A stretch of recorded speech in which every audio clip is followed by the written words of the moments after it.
the Republican Party is no longer conservative. It has switched its allegiance from the principles that gave it purpose to a man whose only purpose is... Congressman Adam Kinzinger just went full WWE smackdown on Donald Trump during a live TV appearance. No teleprompter, no filters, just pure, unfiltered verbal body slams. Was it a political roast or a full-on therapy session? Either way, Kinzinger unleashed years of pent-up frustration in one epic rant, leaving Trump struggling to come up with a response. As a military guy, I've always respected strength in leadership, and Trump is the opposite of that.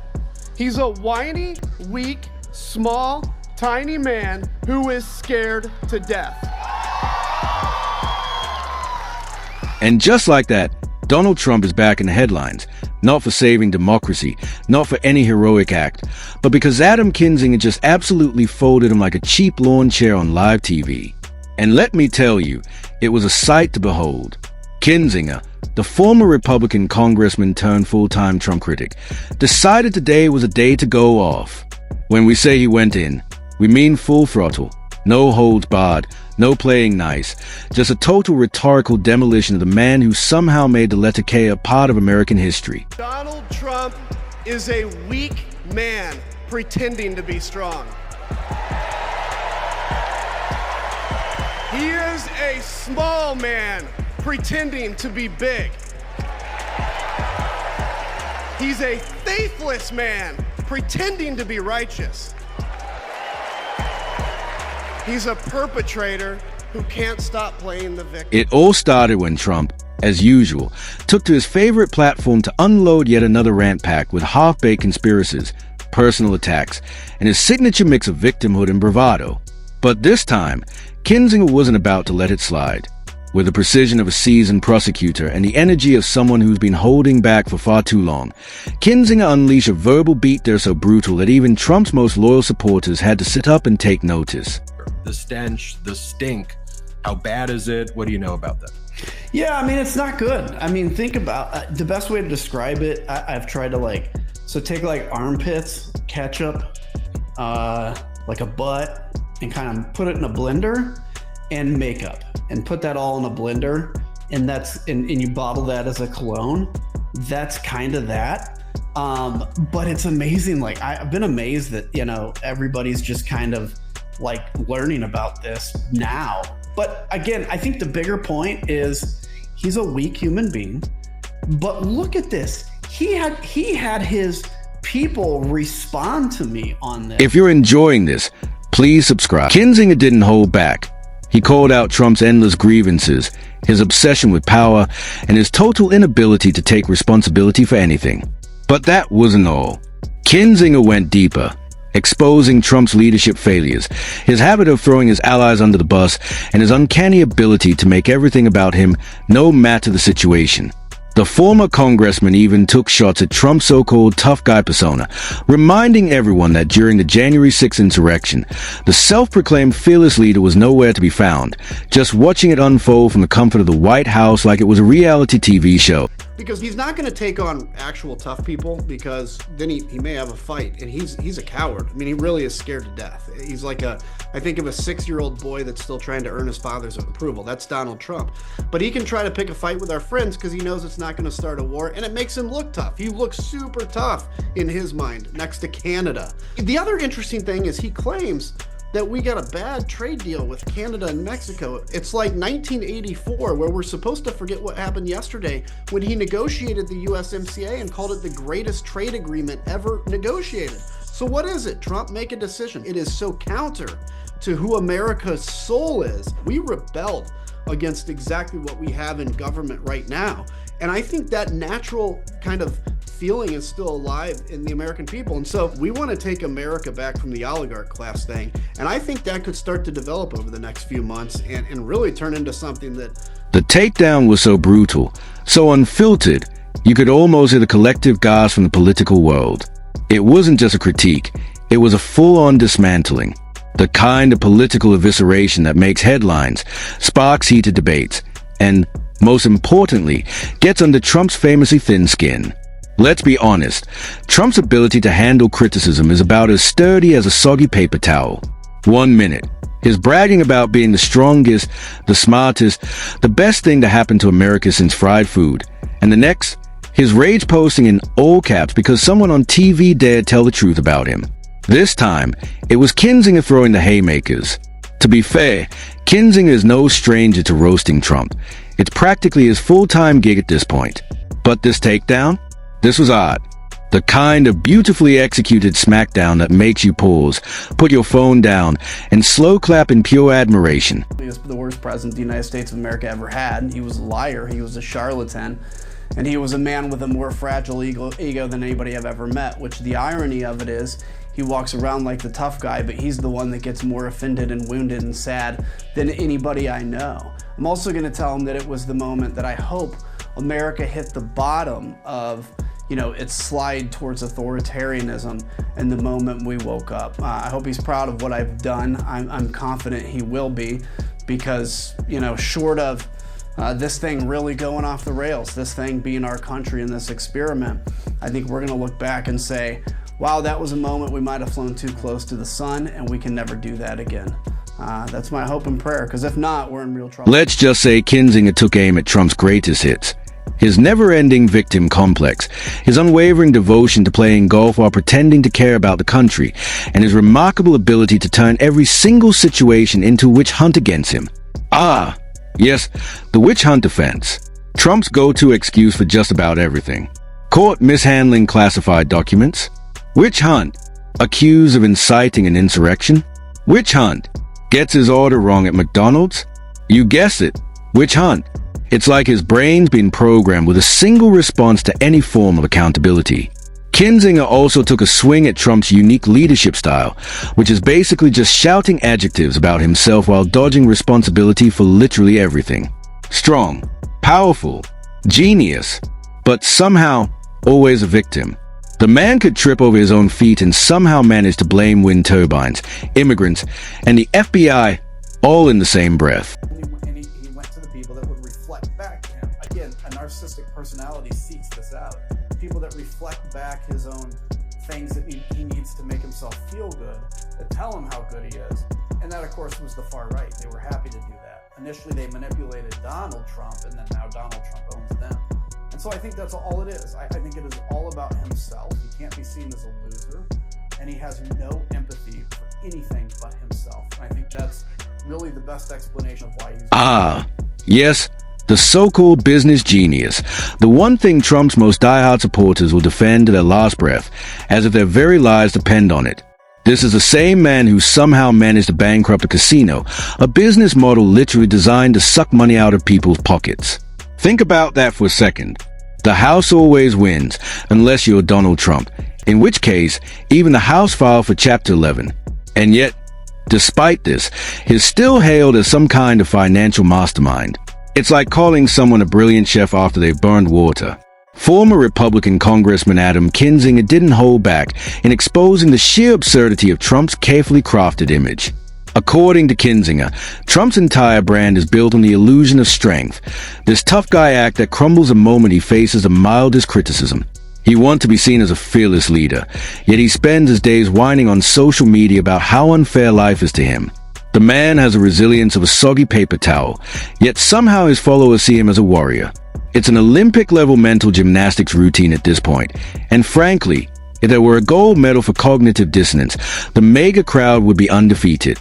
Trump's personal attacks against you and promises of retribution, not to mention many death threats that you have received since you have been speaking out. You say that you have zero fear of Donald Trump. Yeah. Why? Look, how, I should say. I've been to war, okay? Donald Trump, I'm not trying to just be partisan shots here. He is a small, weak man who is scared to death of people. He's scared to death of strong people. And so for me, I refuse to be intimidated. I didn't break the law. All I did was get answers for the American people. If you want to come after me, you have to make something up. And by the way, if you make something up, I'm going to use that and become twice the pain in your backside that I ever have been if you're going to come after me for no reason. And the American people won't stand for it. They may have elected Donald Trump, but they still want the law and the justice system to work as it should. And then there's his infamous claim, I hire the best people. You know, the same best people who either end up in prison, write tell-all books, or get discarded the moment they stop groveling at his feet. In reality, his hiring process comes down to two simple criteria: blind loyalty and a willingness to risk federal indictments on his behalf. The second someone dares to question him or, heaven forbid, refuses to break the law for him, they are suddenly labeled a loser, a rhino, or part of some so-called deep state conspiracy. And let's not even get started on the legal fees situation. Trump demands loyalty but has a financial commitment of a deadbeat dad. His attorneys, campaign staff, and former allies are left scrambling to pay their own legal bills, while he continues hosting overpriced Mar-a-Lago dinners to fund yet another round of lawsuits. At the end of the day, Trump's entire persona is a house of cards, built on bluster, grievance, and a fan base willing to ignore reality as long as he keeps feeding them the outrage they crave. But reality has a funny way of catching up. Eventually, even the best con runs out of marks. And then there's the absolute circus of Trump's legal troubles. The man has more court dates than a washed-up reality TV star trying to stay relevant. Every other week, it's a new indictment, a fresh scandal, or yet another desperate Hail Mary to avoid accountability.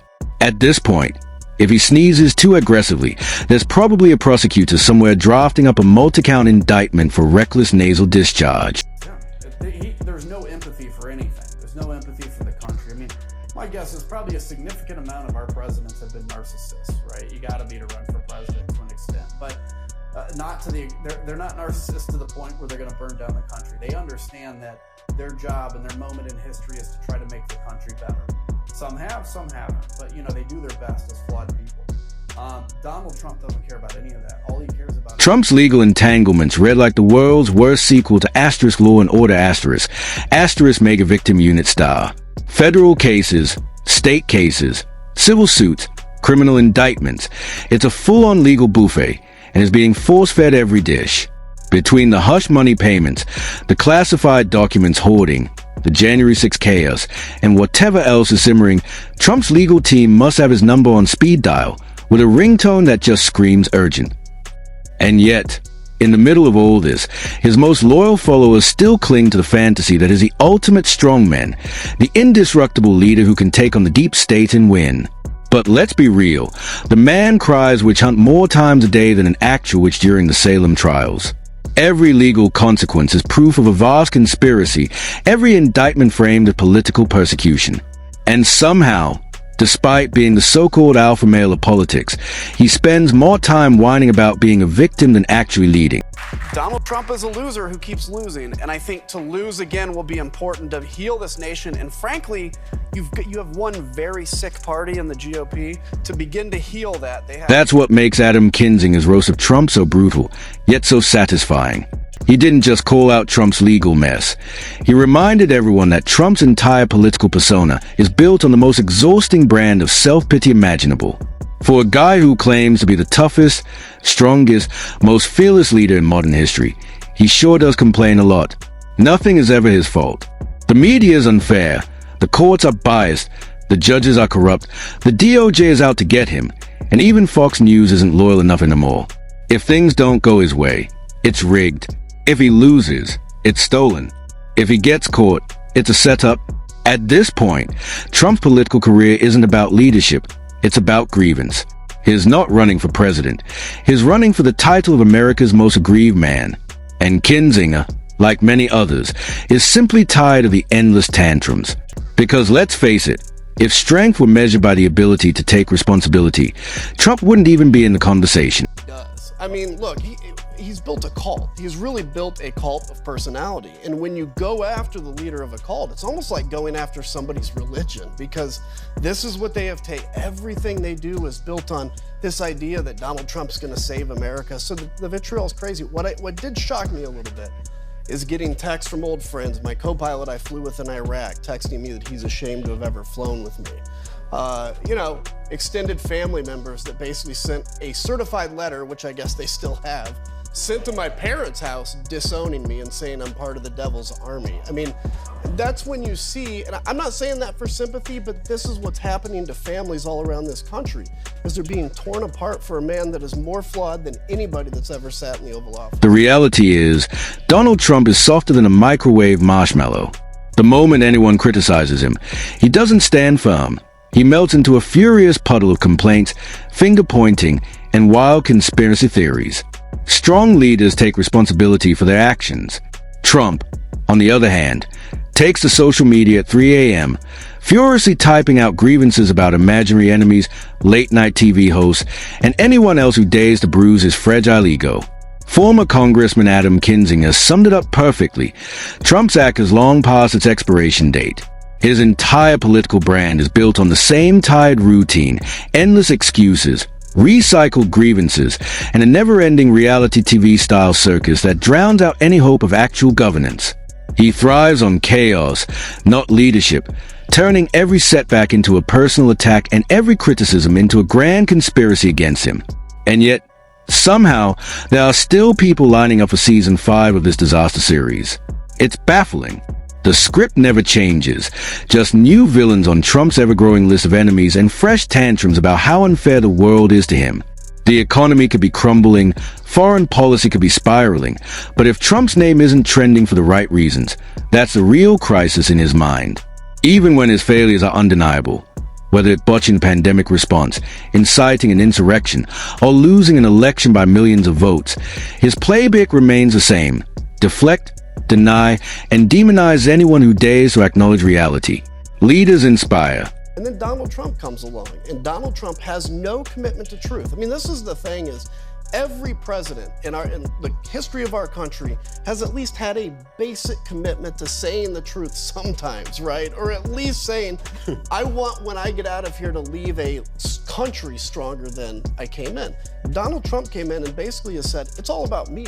The only thing that matters to him is his ego and what that means for him, not for the country. So yes, he takes probably the lion's share of the blame. Trump whines, while leaders solve problems. Trump manufactures them to stay relevant. Kinzinger, along with others who've broken free from Trump's grip, has made it clear that the country deserves better. And yet, MAGA loyalists continue to treat Trump's never-ending meltdown as if it's some form of strength. But real strength isn't throwing a tantrum when things don't go your way. Real strength isn't blaming everyone else for your failures.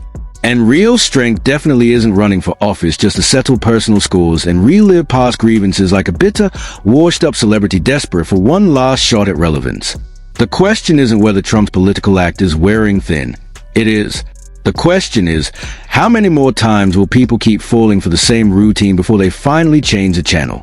The truth is, Kinzinger didn't say anything that wasn't already obvious to anyone paying attention, but he said it in a way that cut through the noise with the kind of brutal honesty Trump feared the most. Because, at the end of the day, Trump doesn't fear investigations, lawsuits, or even prison. What he truly fears is being exposed as a fraud. And in just a few short minutes, Kinzinger did exactly that.